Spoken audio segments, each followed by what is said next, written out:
let's start with the Arizona Cardinals. And, they had one of my favorite drafts because of all the trades, because of all the wheeling and dealing.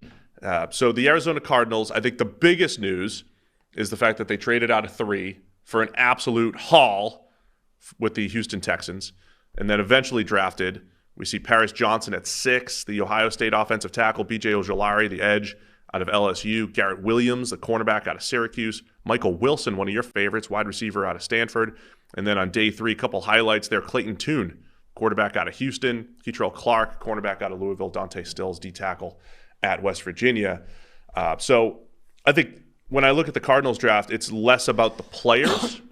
Players are fine, but it's about the process, because if you read any 2024 mock drafts right now, Sam, you will see the scenario where a year from now, the Arizona Cardinals pick 1st and 2nd, and they select Caleb Williams and Marvin Harrison Jr. And I'm not saying it's likely, but it is possible that happens a year from now. Right. I mean, most of the mock drafts that are for 2024 right now, they're using futures, win totals, all those kinds of things, odds for the number 1 overall pick, whatever it is.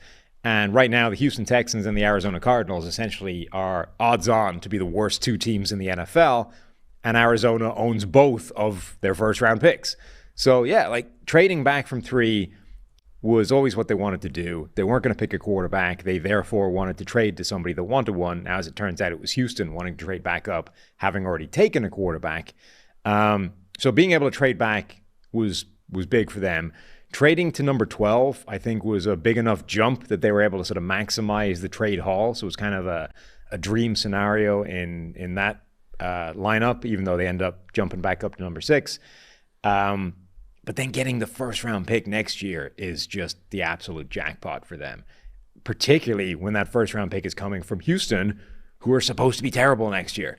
So, I mean, that's a dream. They literally right now could have the number 1 and 2 overall picks, which would be the second time, I think, in NFL history that's happened. The Colts had it in 92 or whatever it was I told you. That was Steve Entman. Yeah, in what looked like one of the worst drafts of NFL history. Coriat? You imagine having the number 1 and the 2 pick in a draft, and it turns out that draft stinks. And there's just, you don't want to take anybody. That would suck. But next year, we're supposedly getting a good draft, certainly with some quarterbacks available, and Arizona will be sitting there potentially with 1 and 2, having still got, Paris Johnson Jr., their new left tackle or new tackle of some description, and a bunch of players with the extra capital they amassed this year. From a sort of single move standpoint, that couldn't have gone better for them. Yeah, if they do have a chance to pick a quarterback next year, it would be only if it's Caleb Williams, I think, would they even consider moving on from Kyler Murray, given the massive contract that they just gave him. But you have to have that conversation the same way you had to have the conversation to move on from Josh Rosen in favor of Kyler Murray.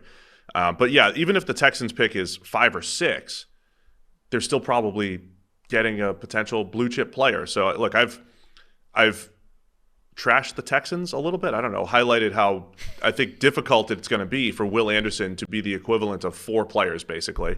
2 first rounders. I mean, even one high player. Second and a third. The point is, you're giving up next year's first, which right now, according to the betting markets could be wrong. Maybe Houston's going to be amazing next year, but the chances are they're not. Right? If the betting market is even vaguely in the right area, you're giving up probably the equivalent pick at minimum next year, number 3 overall, which in a better draft is likely to be a better player, or could be this, the chances of him even being better than the 1 pick you're giving up next year to make that happen is not exactly a huge chance. Plus the extra picks that you're giving up this year, it's such an unreasonable expectation for him. We'll go through it when we talk about the South. But, from Arizona's perspective, I think it's a massive win. Yes. They did trade back up to get Paris Johnson Jr. There was a lot of smoke around, hey, he's the guy that they want at 3. So the fact that they did get him at 6 and picked up all the extra draft capital that they got, I thought was awesome. I mean, it makes you now believe all those pre-draft reports, right? That if they were stuck at 3, if they hadn't found a trade partner, if they weren't able to get out of that pick, they would have simply selected Paris Johnson Jr.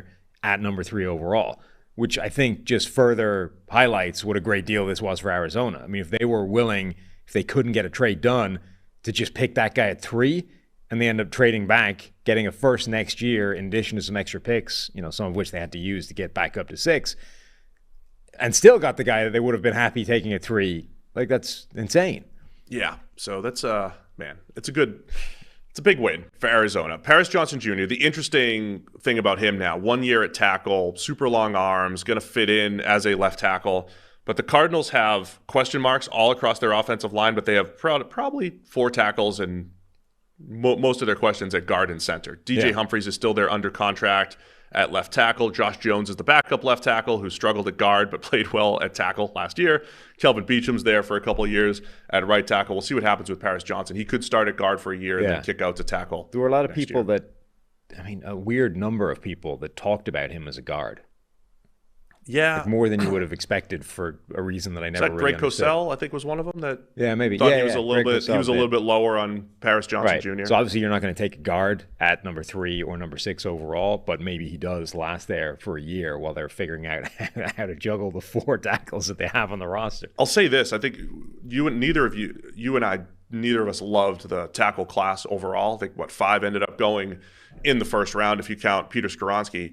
So none of them had that truly elite tackle profile coming out, though, compared to others in other classes. But then as the draft got closer, because of that, I thought a lot of the guys would go in the teens. And then I'm thinking, no, they're actually going to go in the top 10. If you listen to what the Raiders said, I think they were probably going to take Paris Campbell at 7. Johnson.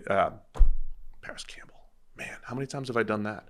Just the first, I think. Oh, good. Paris Johnson. They were going to take Paris Johnson at 7, potentially, if he was still on the board. And they were talking about Anton Harrison at 12. So the tackles ended up going, there's a little bit of a lot of runs in this draft. As far as day 2 goes, I know you didn't love B.J. Ojulari going, 41, maybe higher than you and I would have particularly liked him there. Didn't love that second tier of edge rusher. It's the right kind of range for him, though. It is. As much as I don't love him as a player, that's where he was going to end up going. I mean, I think it might actually be the exact position he was on the consensus board, 41. Yeah, right around that time. Garrett Williams, the cornerback out of Syracuse, is an interesting one we talked about on our cornerback breakdown. Incredible athleticism, has one of our favorite plays, playing basically free safety, replacing the free safety on a play for an interception, but has some physicality issues. And then Michael Wilson, the wide receiver out of Stanford. So that's not a bad haul on day 1 and 2 there for the Cardinals. Yeah, Wilson I think is a really good player. I ACL tear in October, so he's working behind the 8 ball to get back healthy. So obviously his 2022 tape is pretty thin given October injury, etc. And elite speed I think is a bit of a question mark. Like there were 4.4 flat guys that could just outrun him in a straight line, so that's not a great sign in terms of how fast he is. But he has that play that shows some really insane awareness and ability to make a play. He also has crazy sort of drive on the underneath stuff. He's really good at driving on those underneath outs, hook curls, all those kinds of things. There's a lot of positive stuff in his tape. So at that point in the draft, he could easily be a starting cornerback in the 3rd round. So yeah, pretty good haul there. I think the Michael Wilson thing, he'll add to this receiver mix. Now, DeAndre Hopkins is still in town in Arizona, still technically there. If they do end up eventually moving on from him or trading him, whatever it might be, Wilson has a chance to compete for starting snaps right away opposite Marquise Brown with Rondell Moore. See if Arizona they're moving on from the air raid. Are they going to be more of a traditional offense? Michael Wilson, kind of your traditional outside receiver. I don't think he's spectacular at anything other than, running routes, getting open. He's not great after the catch. I don't think he's spectacular speed, athleticism wise, but he's just a good receiver that I think will fit in there.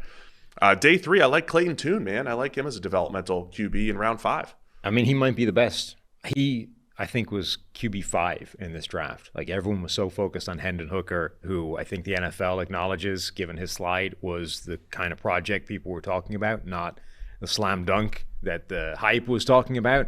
Clayton Tune might be the 5th best quarterback in this draft. He had a lot of incredible tape at Houston. Obviously, a lot of it was going to Tank Dell, which is going to help. But yeah, I mean, Arizona's quarterback depth chart behind Kyler Murray wasn't exactly amazing. Colt McCoy, who's probably going to have to struggle through however many games they get out of him this year with Kyler Murray coming back. Jeff Driscoll, who, let's face it, isn't really a quarterback. So Clayton Tune could easily be the long-term backup in Arizona. So Dante Stills, I thought, an intriguing 6th-round interior defensive lineman from West Virginia. They added a little bit to the front seven. Maybe they could, an edge, D-tackle, linebacker. Could probably use a little bit more. They had a lot of holes in Arizona, but they were getting an A+, from PFF, on PFF.com, and all of our grades, because we are factoring in this case, the haul that they brought in. They're set up for the future. I mean, they're not only in rebuilding mode because of the players that are currently on the team, they're set up as well as any team for the 2024 draft. They're probably not going to have a great season. I mean, Colt McCoy's the backup, meaning he's the opening day starter right now because of Kyler Murray's injury. There's a world where I might just roll with Colt McCoy for the whole year and I think they might, see what happens. I mean, it's literally the perfect scenario for Arizona. I mean, we talked about this is one of the worst rosters in the NFL. They're probably going to be bad this year, even just because they're not going to have their quarterback for the majority, if not all of it. They have all these holes to fill. They're sitting there at number 3 overall. It would be a dream scenario for them to trade back and be able to actually attack these needs and maybe pick up something next year. And it's exactly what happened. They got, 4 guys that probably end up starting games for them this year. A guy who could be their long-term backup at quarterback and, who knows, maybe has a chance to be something else down the line. And they pick up the first rounder next year, which could end up being one of the top 2 picks in the draft. I mean, that literally doesn't get any better than that for Arizona. And so just to put a bow on the Arizona thing, when you get to pick at 3 and you already have a quarterback, you cannot draw up a better scenario. That's the bottom line, right? They picked at 3. The 2 teams above them needed quarterbacks. All of the power was in Arizona. There was a couple of years ago the Jets were in this position, and they drafted Quinnen Williams. And Quinnen Williams is great. And I think you were referencing Washington a couple of years ago, right? They drafted Chase Young. And did they turn down a huge package at the time, or there was reports that Atlanta was desperately trying to trade up high in the draft, potentially as far as number 2 to get Chase Young. So Washington just wasn't listening to calls. As tempting as it is to sit at 2 or 3 and say we'll just take the great player, we'll just take Will Anderson, we'll just take Chase Young, we'll just take Quinnen Williams. If the alternative is 3 or 4 players in premium spots, in pretty good draft position, you have to take the multiple players. And so that's why I think Arizona wins the draft, right? If they had just selected Will Anderson, I don't think anybody's questioning it. It's like, all right, yeah, that's the best player on the board. You just take Will Anderson. But they waited as we could take Will Anderson or Paris Johnson or whoever the player they loved was. But they, you would miss out on 3 or 4 other players, including next year's first rounder. So great job by the Arizona Cardinals.